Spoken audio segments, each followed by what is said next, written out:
Coucou tout le monde, bienvenue dans cette nouvelle vidéo qui va être exclusivement dédiée à des avis lecture et plus précisément 5 avis lecture. Donc posez-vous quelques minutes et puis je vous parle de tout ça en commençant par le premier. Le premier livre dont je vais vous parler, c'est L'éveil à la vie de Mélanie Collot. Tout simplement, c'est un roman inspirant. Le pitch de départ, c'est Millie, en fait, elle va devoir se rendre au Brésil car sa cousine qui est partie faire un voyage là-bas a eu un accident et s'est retrouvée dans le coma. Et il se trouve qu'elle culpabilise en fait beaucoup parce que normalement elle aurait dû partir avec elle et au dernier moment elle a préféré en fait entre guillemets se recentrer un petit peu sur elle et elle a laissé partir.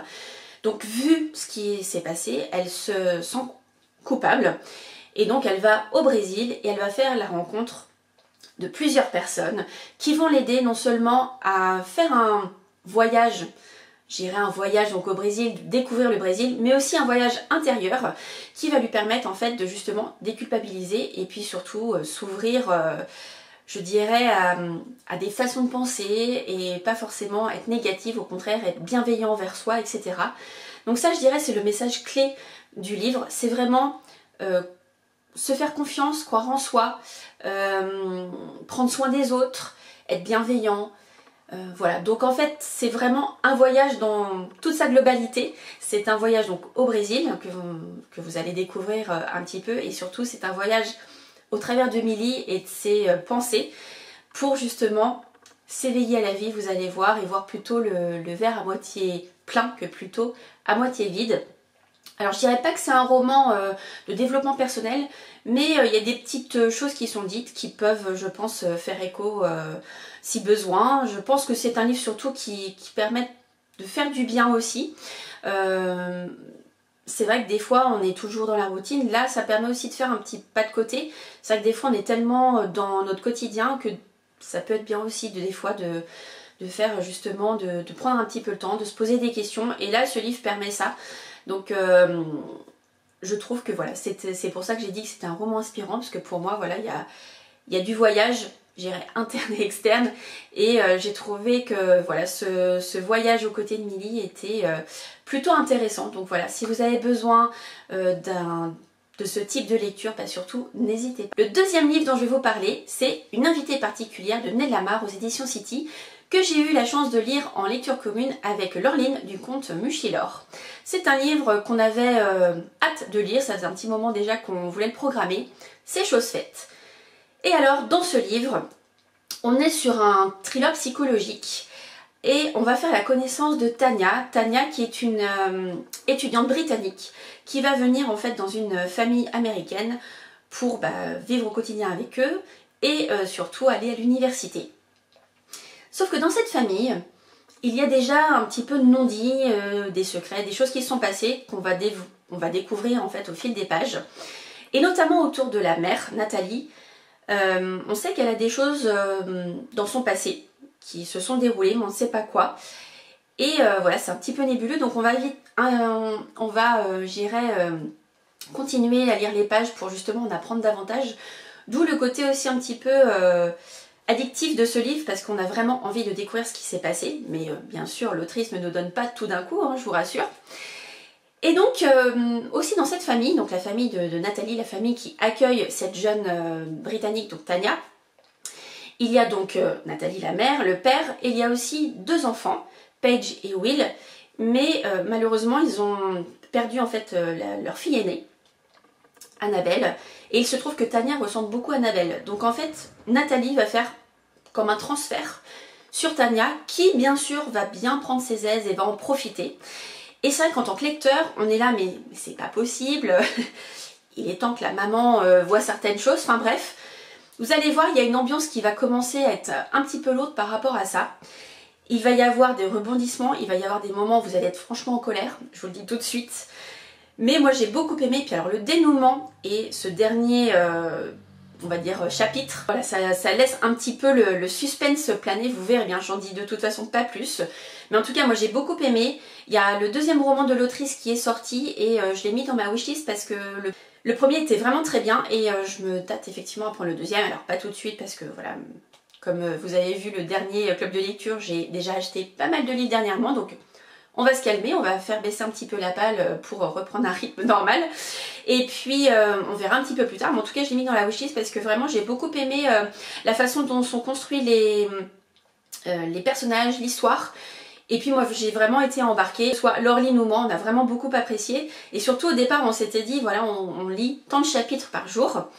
Sauf qu'à la fin en fait on avait tellement hâte de terminer, parce qu'on avait tellement hâte de savoir, de connaître le dénouement, que en fait au lieu d'avoir ce même nombre de chapitres les derniers jours, on a fait tout en un pour enfin découvrir la vérité, ce qui s'est passé, etc. Donc voilà, n'hésitez pas si vous voulez un thriller psychologique où vous allez être embarqué.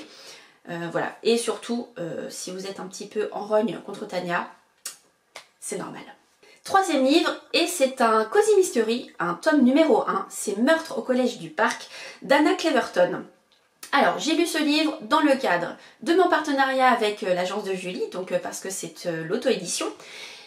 Et le deuxième point, c'est aussi, je fais le challenge justement qui est organisé par l'autrice, donc Anna Cleverton, sur les Cozy Mystery. Je dois lire un Cozy Mystery par mois, mais elle propose, je dirais, différents niveaux. Et il y en a, c'est par exemple, je crois que c'est par ordre alphabétique, enfin voilà, il y a 3 niveaux. Moi je me suis, enfin voilà, j'ai gardé que le, je dirais, le plus simple entre guillemets, avec un Cozy par mois. Et j'ai trouvé ça sympa.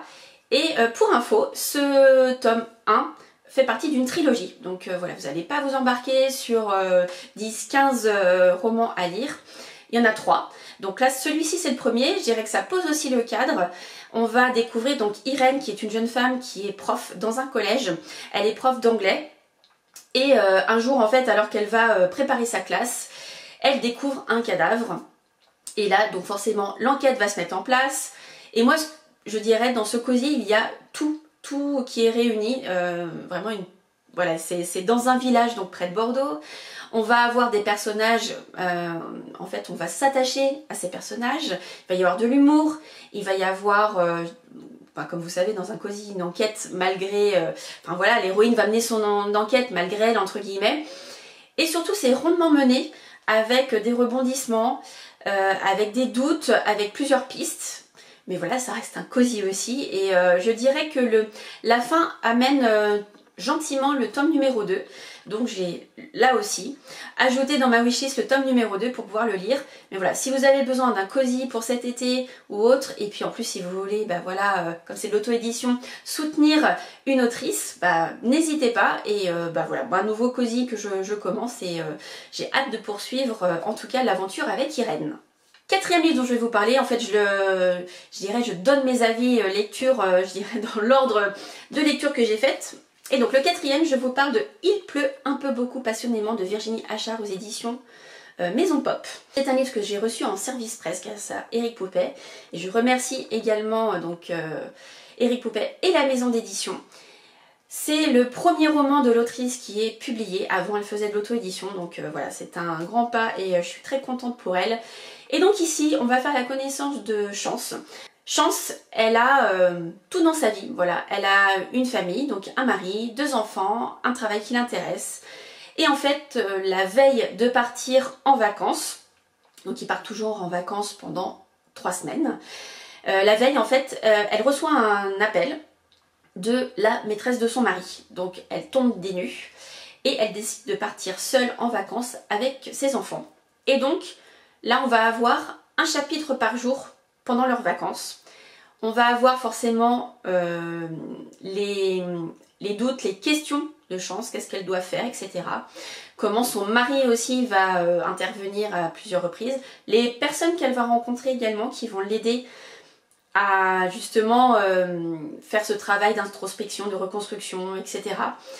Et moi j'ai aimé en fait, comme il y avait 21 chapitres, donc c'était un jour égale un chapitre. En fait, je me suis vraiment imprégnée de ça, c'est-à-dire que le premier chapitre c'est un vendredi, donc j'ai commencé le livre un vendredi, et chaque jour, c'était mon rituel du matin, je lisais un chapitre. Donc voilà, et j'ai échangé aussi pendant ma lecture avec l'autrice, donc j'ai aimé aussi ce moment. Non seulement voilà, j'ai apprécié l'histoire, voilà, il y a plein de bons sentiments, il y a aussi des questions. Ça a fait écho à mon histoire personnelle, donc voilà, j'ai été vraiment attachée à Chance. Voilà, bien j'étais, voilà, je comprenais ce qu'elle pouvait vivre. Donc voilà, c'était une jolie découverte de l'autrice. Et puis bah voilà, je souhaite bonne chance à ce livre. Et puis j'espère qu'il y aura plein d'autres derrière qui vont suivre. Et puis si vous voulez passer un moment en plus, alors c'est vrai que ça se passe l'été, mais qu'il pleut quand même pas mal. Mais voilà, si vous pouvez, en plus la couverture est plutôt sympa. C'est vrai que ça peut être un roman qui peut se dévorer au bord de la piscine, de la plage, ou après une randonnée en montagne. Bref, vous l'aurez compris, n'hésitez pas à venir le découvrir. Et le dernier livre dont je vais vous parler, c'est Payer ta dette de Pascal Guernou-Mauduit. Désolée si je prononce pas très bien le nom. Et c'est là encore une jolie découverte. C'est un nouveau service presse que j'ai eu dans le cadre de mon partenariat avec l'agence de Julie, donc avec des livres auto-édités. Et là, j'ai vraiment trouvé un roman sur les femmes, les combats de femmes.